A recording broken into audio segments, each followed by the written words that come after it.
One of the things, it's not just that it associates sex with things like violence and aggression and humiliation and shame, but it denies people opportunity because they get their sexual arousal and imagery all hooked up with porn.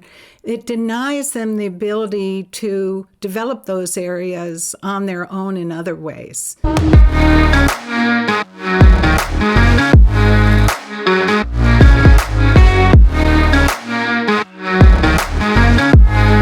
I think, I'm really passionate about helping guys to actually just take control of that kind of, that energy, that drive that you have, and sort of harness it and direct it properly.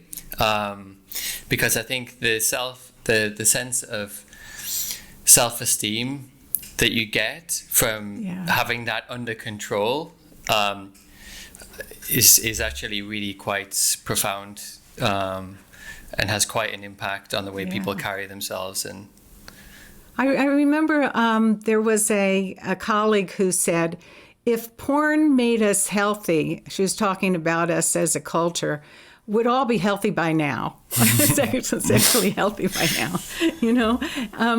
but it just really, one of the things, it's not just that it associates sex with things like violence and aggression and humiliation and shame, but it denies people opportunity because they get their sexual arousal and imagery all hooked up with porn. It denies them the ability to develop those areas on their own in other ways. And this is especially true for people who start using porn at a very early age, before they had an opportunity to associate sexual arousal and pleasure with anything else, really, like with their own fantasies of somebody they would like, in a class or whatever that they would like to have sex with, they ran into, or, or learning through good sex education materials.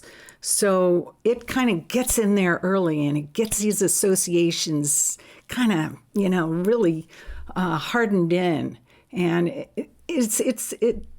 they can be undone, but it takes time, and it takes a focus of changing attitudes and behavior, and I guess that's where the anger comes in. Like, why do I have to go through this? Why do I have? It's just sex, Why do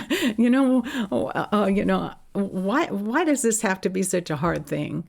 And all of us have been tricked by the porn industry, in many ways, by it not presenting the kind of images with people relating in ways that enhance their feelings about themselves and enhance the relationships they're in. Yeah, it actually brings me really neatly onto something that I actually really wanted to ask you about, which is, with the amount of experience that you've had, you must have seen it all, right? And I was wondering, like, how do you think? how do you think that? How would you recommend that people actually start to unpick what's real and what's conditioning? To unpick it, what's real? Like, what desires actually come from within them and are real, like legitimate, and what is a result of conditioning from porn? Wow. I think that there's kind of a stopping and undoing that needs to take place first, just to kind of clear the area, for a person to be able to start discovering what that is. I can't tell them what it is. They need to discover that for themselves. I think, and so things that come up are like slowing down and learning things of being able to be more in tune in your body. Like, one man told me he was really helped by taking Tai Chi, because I do Tai Chi too. You focus on your body, and you focus of energy moving in your body, And yoga is a similar thing. And it's being more aware of things like your breath and sensations in your body, and aware, and then when you're out in the world too, being aware of what kinds of things do you enjoy when you have other kinds of pleasures. What, are you able to kind of tune into your body, and even walking on a beach, barefoot, letting your feet sink into the sand and feel the grains of sand between your toes.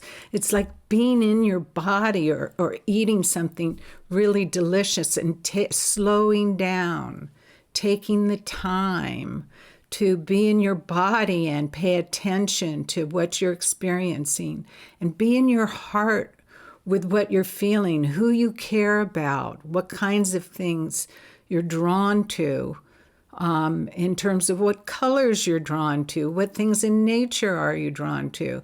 So it's coming back into yourself.